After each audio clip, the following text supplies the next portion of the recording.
صلی اللہ علیہ وآلہ وسلم ارشاد فرماتے ہیں کہ جب انسان نامحرم عورتوں کو غلط نیت کے ساتھ تکتا ہے تو یہ آنکھوں کا زنا ہے، اور اللہ کے حبیب صلی اللہ علیہ وآلہ وسلم ارشاد فرماتے ہیں کہ جو آنکھیں کسی اجنبی عورت کو تکتی ہے اور غلط نیت سے تکتی ہے اور پاپ کی نیت سے تکتی ہے، قیامت کے دن ان آنکھ اللہ تبارک و تعالی نے انسان کو بڑا خوبصورت سا وجود عطا فرمایا ہے، اور انسان کی خوبصورتی پر مشیت میں 4 قسمیں اٹھانے کے بعد حسن انسان کو یوں بیان فرمایا ہے: والتین والزیتون وطور سینین وہذا البلد الامین لقد خلقنا الانسان فی احسن تقویم۔ تین کی قسم، زیتون کی قسم، طور سینا کی قسم، بلد امین کی قسم، ہم نے انسان کو اچھی صورت پر پیدا کیا، انسان کو خوبصورت بنایا، انسان کا پورا وجود خوبصورت ہے۔ اللہ کی مخلوق میں انسان سے بڑھ کر کوئی خوبصورت نہیں ہے۔ اگر انسان سے بڑھ کر کوئی خوبصورت اللہ کی مخلوق میں ہوتا تو اللہ تبارک و تعالی اپنے محبوب کو اسی شکل کے لباس میں بھیجتا جو اللہ کی مخلوق میں سب سے زیادہ خوبصورت مخلوق ہوتی۔ حضرت انسان کے بشر میں، حضرت انسان کے لباس میں، لباس بشر میں اللہ نے اپنے محبوب کو بھیجا۔ اس کا مطلب یہ ہے کہ اللہ کے نزدیک حضرت انسان سے بڑھ کر، لباس بشر سے بڑھ کر کوئی حسن ہو ہی نہیں سکتا۔ اسی کو حضرت بیدم شاہ وارسی رحمت اللہ علیہ نے بڑے خوبصورت لب و لہجے میں بیان فرمایا ہے، کہتے ہیں اب آدمی کچھ اور ہماری نظر میں ہے، اب آدمی کچھ اور ہماری نظر میں ہے، جب سے سنا ہے یار لباس بشر میں ہے، جب سے سنا ہے یار لباس بشر میں ہے۔ تو لباس بشریت بڑا خوبصورت ہے۔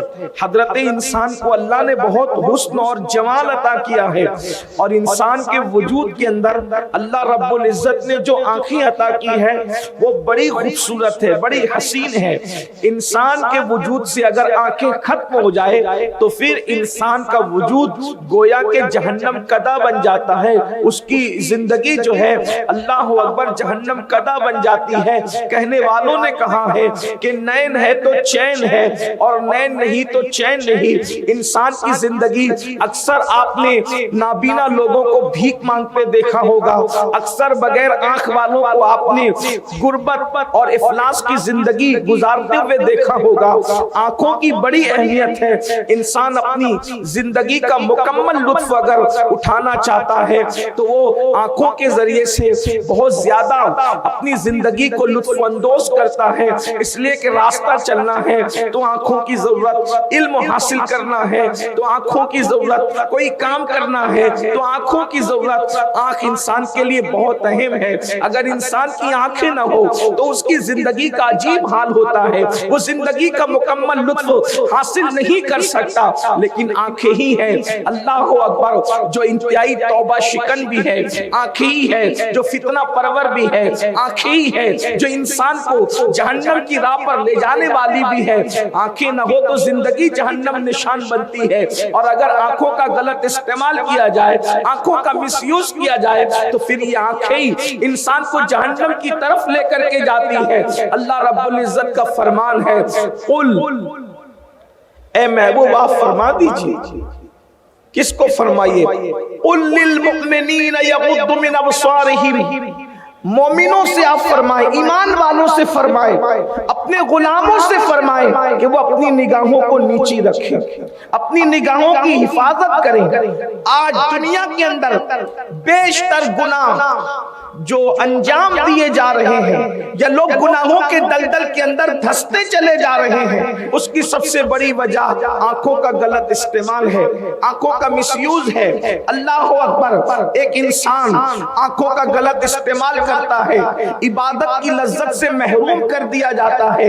اللہ اللہ، حضرت سید الطائفہ طاؤس العلماء جنید بغدادی رضی اللہ تعالیٰ عنہ کی بارگاہ میں ایک شخص آیا اور کہنے لگا حضور کیا بات ہے مجھے عبادت کی لذت میسر نہیں آتی, عبادت پہ مجھے لذت نہیں آتی, جب عبادت کے لیے کھڑا ہوتا ہوں تو بے چین اور بے قرار ہوتا ہوں, جلدی سے وہاں سے ہٹنے کی کوشش کرتا ہوں, بھاگنے کی کوشش کرتا ہوں.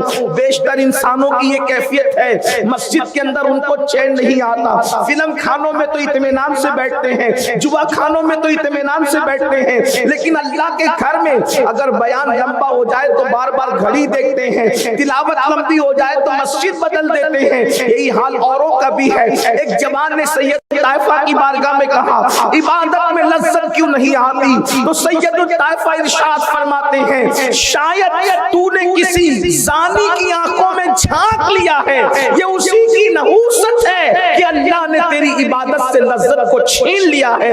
اندازہ فرمائے اگر کسی زانی کی آنکھ میں جھانک لیا جائے تو اللہ عبادت کی لذت کو چھین لیتا ہے, تو جو آنکھیں خود زنا کرتی ہو, جو آنکھیں خود زانی ہو, ان آنکھ والوں کو عبادت کی لذت کیسے میسر آ سکتی. اللہ کے رسول صلی اللہ علیہ وآلہ وسلم ارشاد فرماتے ہیں آنکھ بھی زنا کرتی ہے, آنکھیں بھی زانی ہوتی ہیں. صحابہ کرام نے عرض کیا یا رسول اللہ صلی اللہ تعالی علیہ وآلہ وسلم آنکھیں کیسے زنا کر سکتی ہے, اور آنکھوں کے زنا کا مطلب کیا ہے؟ تو اللہ کے حبیب صلی اللہ علیہ وآلہ وسلم ارشاد فرماتے ہیں کہ جب انسان نامحرم عورتوں کو غلط نیت کے ساتھ تکتا ہے تو یہ آنکھوں کا زنا ہے. اور اللہ کے حبیب صلی اللہ علیہ وآلہ وسلم ارشاد فرماتے ہیں کہ جو آنکھیں کسی اجنبی عورت کو تکتی ہے اور غلط نیت سے تکتی ہے اور پاپ کی نیت سے تکتی ہے, قیامت کے دن ان آنکھوں کے اندر آگ کی سلاخیں ڈالی جائے گی, ان کو آگ کا سرما پہنایا جائے گا. اللہ اکبر. میرے پیارے آقا صلی اللہ علیہ وآلہ وسلم کے پیارے دیوانوں, اندازہ فرمائیں آج ہم اپنی آنکھوں کو کہاں استعمال کرتے ہیں. آج زیادہ تر نوجوان جوانی کے غرور میں, جوانی کے نشے میں, جوانی کے گھمنڈ میں اللہ اکبر آنکھوں کو بالکل آوارہ کر چکے ہیں. آنکھیں جو دیکھ رہی ہے دیکھ رہی ہے, کبھی پکچر کے پوسٹر, کبھی گندی فلمیں, کبھی عورتوں پر بدنگاہی, حتیٰ کہ محلے والی خواتین کو گھر میں جو اللہ اکبر کبھی سالی کبھی بھابج, اللہ اللہ, اسی طریقے سے اجنبی عورتوں کو جو جن کے ساتھ پردہ کرنا فرض ہے, اللہ اکبر, ان لوگوں پر بدنگاہی کرنا آج گناہ ہی نہیں سمجھا جاتا. میرے پیارے آقا صلی اللہ علیہ وآلہ وسلم کے پیارے دیوانوں, حضرت سیدنا عیسیٰ علیہ نبینا علیہ السلام ارشاد فرماتے ہیں آنکھوں کی حفاظت کرو, اس لیے کہ جو آنکھوں کی حفاظت نہیں کرتا ڈر ہے کہ وہ زنا میں مبتلا ہو جائے. اکثر لوگ زنا کے راستے پر آنکھوں ہی کی وجہ سے چل کر کے جاتے ہیں, یعنی پہلے آنکھیں بہکتی ہے انسان کی, پہلے آنکھیں بہکتی ہے, اس کے بعد اس کا دل بہکتا ہے, اور پھر سطر اس دل کے غلط خیال کی ترجمانی کرتا نظر آتا ہے. امام اہل سنت سیدی اعلیٰ حضرت امام احمد رضا خان محدث بریلوی رحمت اللہ تعالی علیہ کے بچپن کا واقعہ ہے. 4 یا 5 سال کی عمر رہی ہوگی, لمبا سا کرتا پہنا تھا اور فائشہ عورتیں محلے سے گزر رہی تھی. آپ نے کرتا اٹھا کر کے چہرے پہ ڈال لیا. کسی خاتون نے اللہ اکبر فحش گفتگو کرتے ہوئے کہا شہزادے, اس لیے کہ ایک علمی خاندان تھا, خاندان کا علمی وقار تھا, کرتا جب چہرے پہ ڈال لیا آنکھوں کو چھپا لیا. کہا شہزادے کرتا تو آنکھوں پر رکھ لیا ہے, ذرا سطر کی بھی خبر لیجئے. 4-5 سال کے امام اہل سنت نے ارشاد فرمایا پہلے آنکھیں بہکتی ہے, تب دل بہکتا ہے, پھر سطر بہکتا ہے. ہم نے پہلے زینے پر ہی جو ہے پہرا بٹھا دیا ہے, نہ آنکھیں بہکے گی, نہ دل بہکے گا, نہ سطر بہکے گا. اس طرح سے جو انسان اپنی آنکھوں پہ کنٹرول کر لیتا ہے اللہ اکبر, وہ بدی اور بدکاری سے محفوظ ہو جاتا ہے. میرے پیارے آقا صلی اللہ علیہ وآلہ وسلم کے پیارے دیوانوں, کبھی کبھی بدنگاہی انسان کو کفر تک لے جاتی ہے۔ اللہ اکبر، آج میری قوم کے جوان گناہوں سے نکل کر فسق و فجور کی طرف، فسق و فجور سے اور آگے بڑھ کر اب معاذ اللہ کفر شرک کی طرف بھی بڑھتے جا رہے ہیں۔ اللہ اکبر، یہ ناجائز دوستیاں، یہ لڑکیوں کے ساتھ رنگریلیاں، یہ گناہوں کا ماحول، یہ زیادہ تر آنکھوں کے غلط استعمال کی وجہ سے ہے۔ یاد رکھنا اور اچھی طرح یاد رکھنا، فحش باتیں دیکھنے والوں، فحش باتیں کرنے والوں، اللہ کے حبیب صلی اللہ علیہ وآلہ وسلم ارشاد فرماتے ہیں جو اپنی زبان سے فحش بات کرے گا، اگر اس فحش بات کو میں موجودہ دور میں کسی کے جملے کی ترجمانی کروں تو یہ کہہ سکتا ہوں جسے آپ اپنی زبان میں اورل سیکس کہتے ہیں، اس کو فحش بات کہا گیا۔ فحش بات جو اپنی زبان سے کرے گا، جسے آپ لوگ اپنی زبان میں اورل سیکس کہتے ہیں، اللہ کے رسول علیہ السلام فرماتے ہیں قیامت کے دن وہ کتے کی شکل میں لایا جائے گا،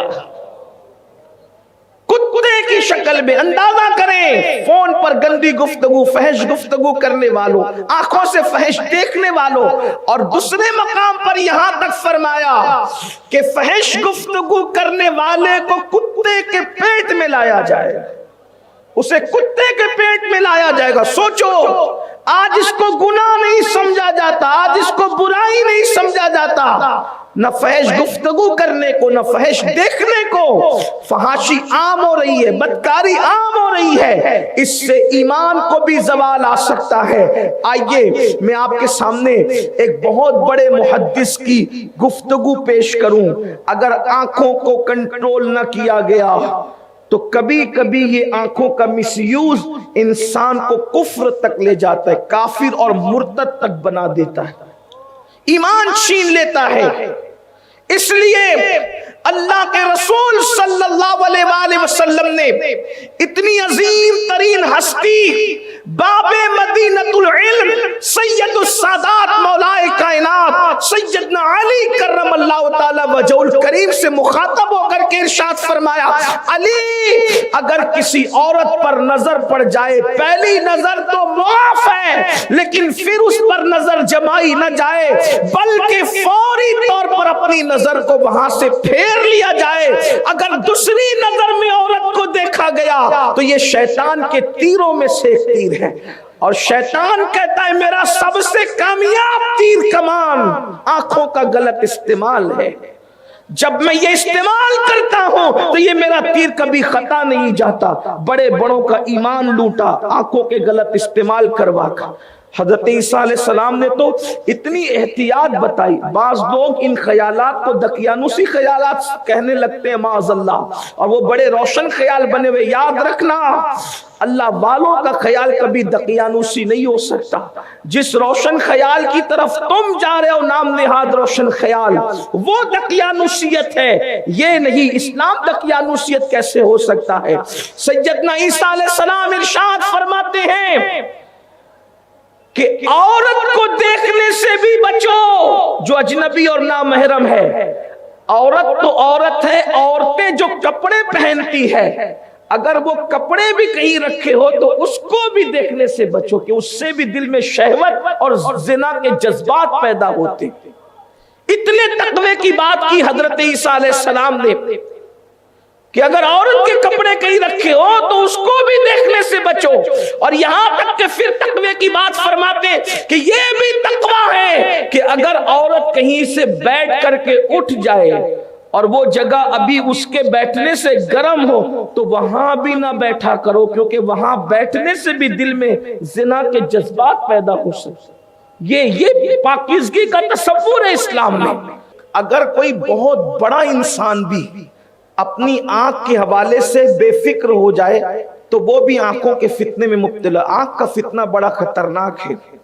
جو بات میں بیان کرنے جا رہا ہوں اس کو علامہ ابن الجوزی نے بھی بیان فرمایا، اور بھی بہت سارے بزرگوں نے اپنی کتاب میں لکھا، جس کو بطور مفہوم اس کے خلاصے کے طور پہ میں پڑھنے جا رہا ہوں۔ ایک بہت بڑے بزرگ تھے، بغداد معلیٰ کے اندر 30,000 حدیثیں ان کو سند اور متن کے ساتھ زبانی یاد تھی۔ بڑے محدث، عالم، فقیہ اور اپنے وقت کے بڑے فقہا میں ان کا شمار ہوتا تھا، اور قرآن مقدس کو 7 قرأت پر تلاوت کرنا جانتے تھے، یعنی کہ وہ قرأت 7 سے قرآن مقدس کی تلاوت جانتے تھے اور حافظ قرآن تھے، بڑے زاہد، بڑے عالم۔ توکل میں اپنی مثال آپ، ابھی بغداد معلیٰ کی سرزمین، بغداد شہر ابھی بسا ہی تھا، بہت عرصہ نہیں ہوا تھا اس کو بسنے، نیا نیا بسا تھا بغداد معلیٰ، عروس البلاد، جیسے ممبئی ہندوستان میں عروس البلاد کہلاتا ہے، ویسے عراق کی سرزمین پر بغداد عروس البلاد تھا، اور وہاں پر شیخ ابو عبداللہ اندلوسی، یہ اپنے زمانے کے بہت بڑے خطیب، فقیہ، محدث اور اتنے بڑے زاہد اور عابد تھے کہ ہزاروں لوگ آپ کے مرید اور ہزاروں لوگ آپ کے شاگرد تھے۔ آپ نے حج کا ارادہ فرمایا، حج کے ارادے کا جیسے لوگوں کو علم ہوا، لوگ جوق در جوق آپ کے ساتھ حج کرنے کی تمنا میں آپ کے ساتھ ہونے لگے۔ آپ نے فرمایا میرے ساتھ حج وہی کرے گا جو مکمل توکل کے ساتھ نکلے۔ ہزاروں شاگردوں کو لے کر کے نکلے، اور آپ ان کی اہمیت کا اندازہ اس بات سے لگائیں کہ اتنے معتمد اور اتنے مستند وہ فقیہ اور محدث تھے کہ حضرت جنید بغدادی اور حضرت ابو بکر شبلی جیسے لوگوں نے بھی چاہا کہ ہم بھی حج کے لیے جا رہے ہیں تو انہی کے ساتھ ہو جائیں۔ اس سے آپ اندازہ کر سکتے ہیں جنید بغدادی اور حضرت ابو بکر شبلی یہ کیسے لوگ ہیں، اپنے دور کے صوفیاء کے امام ہیں یہ لوگ۔ اللہ رب العزت نے ان کو کتنی بلندی عطا کی ہے، سرکار غوث اعظم اور سرکار غریب نواز کے شیوخ اور مشائخ میں ان کا جو وہ نام آتا، یہ وہ ہستیاں ہیں۔ تو شیخ ابو عبداللہ اندلوسی جیسے فقیہ اور جو وہ محدث کے ساتھ انہوں نے سوچا کہ ہم بھی حج کے لیے نکل جائیں۔ یہ قافلہ چلا، چلچلا دھوپ تھی، جیسے یہ قافلہ نکلا تو پانی کی پیاس کا احساس لوگوں کو ہوا۔ شیخ نے اتنے توکل کی بات کی تھی کہ لوگ مشکیزیں بھی ساتھ نہ رکھیں، اللہ کی راہ میں نکلے تو پھر اسی شان سے نکلے۔ اپنا انداز تھا ان کا، حالانکہ بہترین توشہ تقوی کا توشہ ہے، پرہیزگاری کا توشہ ہے۔ نکلے اس تقوی اور پرہیزگاری اور توکل کے توشے کے ساتھ، ایک جگہ ایک علاقے میں گئے تو اس بستی میں دیکھا کہ لوگ شرک میں گرفتار ہے، اور کوئی آنکھ کی عبادت کر رہا ہے، کوئی سلیب کی عبادت کر رہا ہے، کوئی کچھ کر رہا ہے، کوئی کچھ کر رہا ہے۔ شیخ نے یہ سب منظر دیکھا اور اس کے بعد آگے بڑھے۔ شاگردوں نے کہا کہ ہمیں پیاس بھی لگی اور چلچلاتی دھوپ بھی ہے، اگر یہاں پر دوپہر میں قیام کر لیا جائے تو شام کے وقت روانہ ہو جائیں۔ شیخ ابو عبداللہ نے کہا کہ بہت اچھی بات ہے۔ لوگ رک گئے اور گرجا کے نیچے جو دیوار کا سایہ تھا وہیں پر لوگوں نے پڑاؤ ڈال دیا۔ شیخ کو احساس ہوا کہ میرے شاگرد اور قافلے والے پانی کے حوالے سے بے چین اور ان کو پانی ملتا نہیں، تو وہ مٹکی لے کر کے پانی کی تلاش میں نکلے۔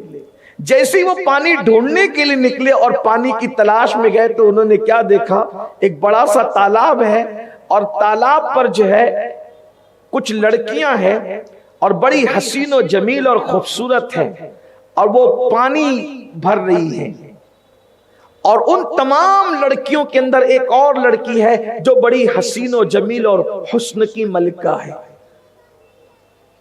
ان کی نظر اس لڑکی پہ پڑی، وہ تو پانی ہی بھول گئے۔ حکم تھا کہ اگر کسی عورت پر پہلی نظر پڑے تو نظر جھکا لو۔ ان سے یہ چوک ہو گئی، بھول ہو گئی کہ انہوں نے اتنے متقی، پرہیزگار، پاک باز، عابد، زاہد ہونے کے باوجود بھی اس لڑکی کو وہ تکتے رہ گئے۔ حالانکہ اللہ کے رسول صلی اللہ علیہ وآلہ وسلم فرماتے ہیں جو کسی عورت پر، خوبصورت عورت پر نظر پڑے اور یہ سوچ کر نظر جھکا لے کہ اللہ دیکھ رہا ہے، اللہ پاک اسی وقت اسے بے حساب جنت نعیم کا مستحق قرار دیتا ہے۔ جنت نعیم اس کے مقدر میں بے حساب لکھ دی جاتی ہے۔ لیکن بہرحال انہوں نے دیکھ لیا، دیکھا، اور دیکھنے کے بعد دل میں عشق کی آگ بھڑک اٹھی۔ اللہ رب العزت سب پر رحم فرمائے۔ حضرت داؤد علیہ السلام اپنے بیٹوں کو فرمایا کرتے تھے، میرے بیٹو شیر کے پیچھے بھاگنا پڑے چلے جاؤ، ناک کے پیچھے جانا پڑے چلے جاؤ، کبھی خوبصورت عورت کے پیچھے نہ جانا، اس لیے کہ ناک ڈسے گا تو جان جانے کا خطرہ ہے، حسن نسواں ڈسے گا تو ایمان جانے کا خطرہ ہے۔ یہ وہ ڈسن ہے جس سے ایمان جانے کا خطرہ ہے۔ آج میری قوم کے جوانوں کو اسی راہ پر لا کر ڈال دیا گیا۔ فلموں میں لڑکی بے نقاب بے حجاب حتیٰ کہ ننگی کی جا رہی۔ سب سے زیادہ فلم وہ دیکھی جاتی ہے جس کے اندر ننگا پن زیادہ ہوتا ہے، عریانیت زیادہ ہوتی ہے، سب سے زیادہ وہ تصویریں دیکھی جاتی ہے۔ اللہ اکبر۔ شیخ عبداللہ موسوی تو یہاں تک فرماتے ہیں جو عورتوں کو دیکھنے کا عادی ہوگا پاپ کی نظر سے، اسے تیار رہنا چاہیے کہ مرتے وقت اس کی زبان پہ کلمہ جاری نہیں ہوگا، اس کی زبان پہ موت کے وقت کلمہ طیبہ جاری نہیں ہوگا۔ اندازہ کریں جو عورتوں کی صورت اور چہرے دیکھے مرتے وقت اس کی زبان پہ کلمہ جاری نہیں ہوگا، جو زنا ہوتے ہوئے دیکھ رہا ہے فلموں کے اندر، اس کا موت کے وقت حال کیا ہوگا، اس کی کیفیت کیا ہوگی۔ میری قوم کے جوانوں، یہ جوانی ہمیشہ نہیں رہے گی، میری قوم کے جوانوں، یہ زندگی کی رنگ ریلیاں ہمیشہ نہیں رہے گی، میری قوم کے جوانوں، یہ عیش و عشرت کدے ہمیشہ نہیں رہیں گے، یہ تام جھام ہمیشہ نہیں رہے گی۔ یہ دنیا ہے، دنیا، اس دنیا کے اندر کوئی ہمیشہ رہنے نہیں آیا، یہ دنیا چند دن کی ہے، چند لمحے کی ہے۔ اللہ اکبر۔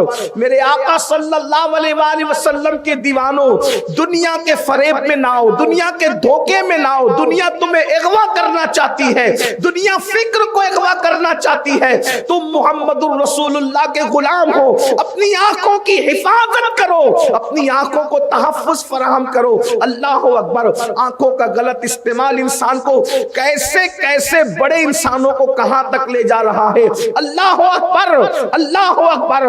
شیخ ابو عبداللہ اس لڑکی کو دیکھ کر چند لڑکیوں سے سوال کرتے ہیں، یہ لڑکی جو اتنی خوبصورت ہے یہ کس کی لڑکی ہے؟ تو کہا کہ یہ شہر کے سب سے امیر ترین انسان اور مذہب عیسائیت کا جو بہت بڑا رہنما ہے اس راہب کی بیٹی ہے۔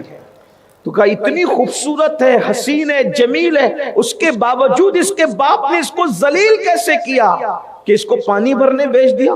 کہ اس کے باپ نے ذلیل نہیں کیا، اس کے باپ بڑا ہوشیار ہے، اس کی تربیت کے لیے بھیجا ہے تاکہ وہ کام دھام سیکھے کہ اپنے سسرال میں جا کر کے وہ رسوا نہ ہو، ذلیل نہ ہو۔ ذلیل نہیں کیا بلکہ اس کی تربیت کا یہ ایک اصول ہے کہ اس نے اس کو کام پر لگا رکھا ہے۔ جب آنکھیں چار ہوئی اور لڑکی کو تکتے رہ گئے تو وہیں سر پکڑ کے بیٹھ گئے، نہ کھاتے ہیں، نہ پیتے ہیں، نہ سوتے ہیں، مگر ان 3 دنوں میں بھی جب نماز کا وقت آتا تھا تو نماز پڑھ لیتے تھے اور اس کے بعد پھر ویسے سر پکڑ کر بیٹھتے تھے۔ حضرت سیدی شیخ ابو بکر شبلی فرماتے ہیں، یہ ہمارے سلسلے قادریہ کے مرشدوں میں سے ہے جن کے بارے میں ہم شجرے میں یوں پڑھتے ہیں، بہر شبلی شیر حق دنیا کے کتوں سے بچا، ایک کارک عبد واحد بے ریا کے واسطے۔ اللہ اکبر۔ ان کے پیر و مرشد سید الطائفہ جنید بغدادی نے آپ سے فرمایا بہت دیر ہو گئی بیٹا، شیخ کو جائے ہوئے ذرا خبر لاؤ۔ جب وہ تشریف لائے تو دیکھا کہ شیخ تو سر پکڑ کے بیٹھے ہیں، وہ عابد زاہد متقی پرہیزگار جب شیخ کے پاس پہنچے، اتنے متقی کے پاس، شیخ ابو بکر شبلی کہنے لگے شیخ کیا بات ہے؟ شیخ نے بات کہہ دی کہ حضرت کیا کروں کہ میں اپنے دل کے ہاتھوں ناکام ہو گیا ہوں، ایک لڑکی پر نظر پڑی، مجھے چاہیے تھا کہ نظر جھکا لیتا، فتنے سے بچ جاتا، ٹک ٹکی باندھ کر دیکھتا رہا، اب حال یہ ہے کہ مجھے اس سے محبت ہو گئی، اس سے پیار ہو گیا اور اب میں جو ہے اس کے بغیر نہیں رہ سکتا، میں اس سے شادی کروں، نکاح کروں اس سے۔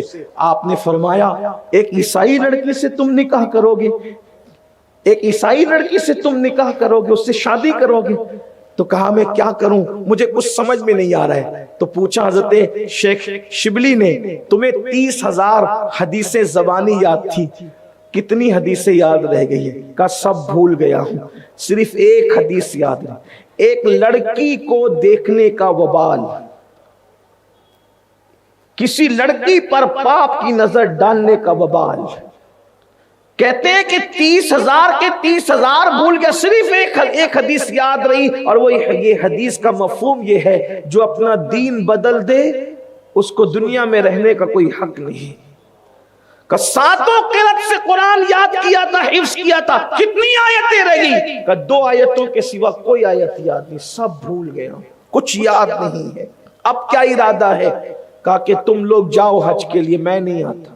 سفر حج سے رک گئے، سفر حج سے رک گئے۔ دنیا یوں ہی نہیں عورتوں کو ننگا کر رہی ہے، دنیا یوں ہی نہیں مردوں کو معاذ اللہ کبھی فیشن کے نام پہ، کبھی کسی نام پہ، کبھی کسی نام پہ عورتوں کی محبت میں مبتلا کر کے یوں ہی مشن سے نہیں ہٹا رہی ہے، مقصد سے نہیں ہٹا رہی ہے۔ دنیا جانتی ہے جس دن مسلم امہ کے جوان اپنے مقصد کو پہچان لیں گے اس دن دنیا کی کوئی طاقت ان کو زیر نہیں کر سکتی، اس لیے ان کو شراب و شباب میں مبتلا کر کے اپنے مقصد سے بیگانہ کر دو، تاکہ یہ اسی کے اندر جو ہے وہ اللہ اکبر ٹامکٹوئیاں کرتے رہے اور اپنے مقصد کو کبھی پہچان نہ سکے۔ مگر اے مسلم جوان، اپنی ذمہ داری کا احساس کر، اپنے کردار کو پاکیزہ کر، اپنی نگاہوں کو پاکیزہ کر، اپنے دل میں سوز پیدا کر، اپنی نگاہوں میں پاکیزگی پیدا کر، اپنے خیال کی تطہیر کر۔ اللہ اکبر، دیکھ تو صحیح کہ کیسے بڑے بڑے کس طرح گندگی کے اندر اللہ اکبر ملوث ہوئے، صرف نگاہوں کی پاکیزگی نہ ہونے کی بنیاد پر، نگاہوں پہ کنٹرول نہ ہونے کی بنیاد پر، نگاہوں کی حفاظت نہ ہونے کی بنیاد پہ شیخ ابو بکر کو کہتے ہیں آپ لوگ جائیں اور حج کریں۔ اللہ اکبر، اور پھر یہ اس راہب کے پاس جا کر کے کہتے ہیں شیخ عبداللہ، تو عرض یہ کر رہا تھا کہ شیخ ابو عبداللہ نے حضرت شیخ ابو بکر شبلی سے کہا کہ جاؤ، میں حج کو اب نہیں آتا، تم لوگ جاؤ۔ آپ حج سے رک گئے، بدنگاہی کا وبال، آنکھوں کے غلط استعمال کا وبال، حج سے رک گئے۔ اور اس کے بعد صرف اسی پر بس نہیں، جب یہ خبر شاگردوں میں ہوئی تو سب رونا پیٹنا مچ گیا، آہو بکا کرنے لگے، بے چین ہو گئے۔ بہت سمجھایا، شاگردوں نے حدیثیں پیش کی، قرآن کی آیتیں پیش کی، اور کہا کہ آپ کر کیا رہے ہیں؟ ایک عیسائی لڑکی کی محبت میں آپ سفر حج سے رک رہے ہیں، اتنے بڑے قافلے کو، مریدین، خلفاء اور شاگردوں کے قافلے کو آپ چھوڑ رہے ہیں۔ ان کی آنکھ میں آنسو آ گئے اور کہنے لگے کیا کروں، اللہ رب العزت کی خفیہ تدبیر ہے، اللہ اکبر، خدا کی شان، میں کیا کر سکتا ہوں مجھے نہیں پتا۔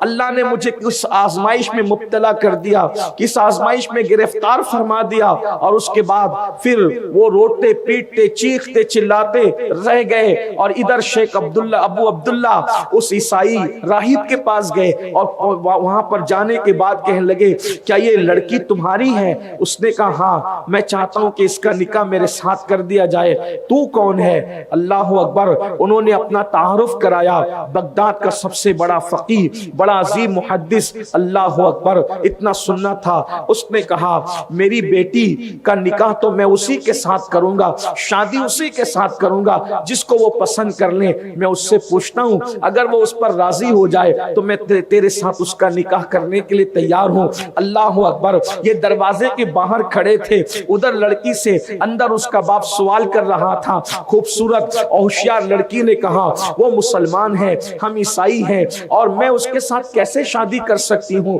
شادی کے لیے ایک ہی شرط ہے، اگر وہ عیسائیت کو قبول کر لے، اگر وہ نصرانیت کو قبول کر لے تو اس کے بعد میں اس کے ساتھ شادی کرنے کے لیے تیار ہوں۔ اللہ اکبر، ادھر اس لڑکی کی زبان سے نکلا اگر وہ عیسائیت کو قبول کر لے تو میں اس کے ساتھ شادی کرنے کے لیے تیار ہوں۔ ادھر اللہ اللہ، انہوں نے اپنی زبان سے کہہ دیا میں عیسائی ہو چکا ہوں، میں نے عیسائیت کو قبول کر لیا ہے۔ اللہ اکبر، یہ کتنی خوفناک منزل ہے، یہ کتنی دردناک منزل ہے۔ اللہ اکبر، زوال ایمان، بد نگاہی کا وبال، زوال ایمان، نگاہوں کے غلط استعمال کی سزا، ایمان کا چھین جانا۔ اللہ اکبر، میری قوم کے جوانوں، آپ کو ہمیں کون سمجھائے؟ آج ہم نے اپنی نگاہوں کو آوارہ کیا ہے، ہمارا کیا انجام ہوگا؟ وہ تو اتنے بڑے محدث تھے، اتنے بڑے فقیہ تھے، اللہ اکبر. جب کہا نا کہ میں نے عیسائیت قبول کر لی ہے, اور اس کے بعد وہ لڑکی نے باہر آ کے کہا عیسائیت تو تو نے قبول کر لی ہے, اگر تم میرے جسم کی لذتیں چکھ کر پھر یہاں سے چلا گیا تو پھر میں کہاں جاؤں گی, اس لیے میری شرط ہے کہ میرا مہر یہ ہوگا, مہر میں یہ ہوگا کہ 1 سال تک تجھے یہیں رہنا ہوگا, اور جو میں سور چراتی ہوں خنزیر, تجھے وہ سور میرے ساتھ چرانے پڑیں گے. اللہ اکبر. انہوں نے کہا مجھے یہ بھی منظور ہے, میں سور چرانے کے لیے تیار ہوں, لیکن تیرے باپ سے اتنی بات کر لے کہ وہ جب میں سور تیرے ساتھ چرایا کروں اور مہر کی ادائیگی میں سور چراؤں تو وہ تجھے اپنا چہرہ چھپانے کے لیے نہ کہے, بلکہ میں تیرا چہرہ تکتا رہوں. ہر دکھ سہیں گے, ہر دکھ جھیل لیں گے, لیکن تیرے چہرے پہ نقاب نہیں آنا چاہیے. اللہ اکبر. علامہ ابن الجوزی لکھتے ہیں کہ جس عصا کے سہارے کبھی سہارا لے کر حدیث پڑھی جاتی تھی, جمعہ کے خطبے دیے جاتے تھے, قرآن کی آیتیں جس عصا کا سہارا لے کر کے تلاوت کی جاتی تھی, واعظ و نصیحت جس عصا کو پکڑ کر کے کی جاتی تھی, آج بدنگاہی نے ابو عبداللہ کو اس مقام پر پہنچایا کہ اسی عصا سے وہ سور کے بچوں کو کور کر رہے ہیں, انہیں سمیٹ رہے ہیں اسی عصا سے. یہ حالت ہو, یہ کیفیت ہو گئی. یہ آج بدنگاہی کو معمولی گناہ سمجھنے والے, بلکہ گناہ بھی نہ سمجھنے والے کہاں ہیں؟ ذرا سوچو اور غور کرو. میرے پیارے آقا صلی اللہ علیہ وآلہ وسلم کے پیارے دیوانوں, پھر کیا ہوا؟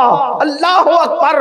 وہ لوگ حج کو گئے, بہت روئے, بہت گڑ گڑائے, بہت دعائیں کی, بہت آنسو بہائے, اور اس کے بعد جب واپس پلٹے اسی گاؤں سے, اسی شہر سے, تو دیکھا یہ سور چراتے ہیں, خنزیر چراتے ہیں, اس لڑکی کے پیچھے پیچھے پھرتے ہیں. یہ منظر دیکھا, کہاں وہ حدیث کی مسند, کہاں وہ شیخ القرآن کا خطاب, کہاں وہ محدث کا لقب, کہاں وہ فقیہ کا لقب, اور کہاں پر یہ منزل. اللہ اکبر.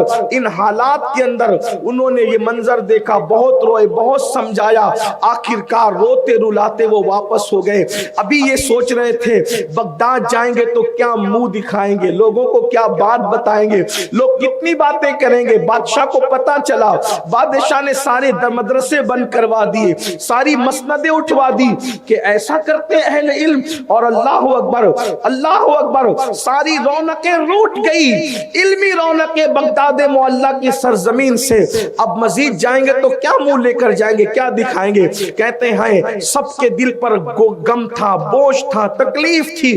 ایسے میں ابھی بغداد معلیٰ قریب آ رہا تھا, ہم نے کیا دیکھا, کوئی پیچھے سے سایہ نظر آتا ہے, آواز دیتا ہے رکو رکو, ٹھہرو ٹھہرو, رکو رکو, ٹھہرو ٹھہرو.